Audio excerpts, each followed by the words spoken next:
But main thing is what I have told him, that at least on the principle that 50% should come to the state of Goa of the total taxes which center collects from the state of Goa. This is the water कशें करून conserve करपा जाता, उदक कशें करून सांबाळपा जाता, ह्या हेजेर आमी जवळ जवळ 1200 क्रोर्स आमी स्टेटी खातीर डिमांड केला, ज्या कारणान उदक प्रिजर्व करपा जातलें.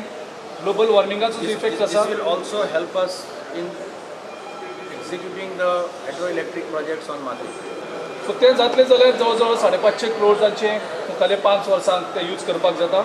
आनीक मरीन टायम बोर्ड एक बरो कॉन्स्टिट्यूट करपाक जातलें. On behalf of across the industrial spectrum, we have given a presentation that especially we have asked for a grant in aid of 1,000 crores to upgrade the power infrastructure in the state of Goa. We require raw water in the industrial estates as well as to all the industries, for which we have asked for 200 crores. Another 300 crores we have asked for creating safety standards in industries. So we have asked for a special grant of 1,000 crores to build a international level convention center in the state of Goa. Totally we have asked for 2,500 crores specially to be given only for development and improvement of industries. कडेन demand केल्लो आसा की immediately आमकां साडे 1,300 कोटी हे गोंय सरकाराक immediately release करचे.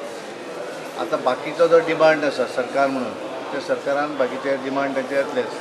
Basically demanded 6,000 crores for mining affected people. They have asked for one-time grant of 200 crores for the 60th anniversary of Goa liberation and 75th anniversary of the Goa revolution, both into 2021.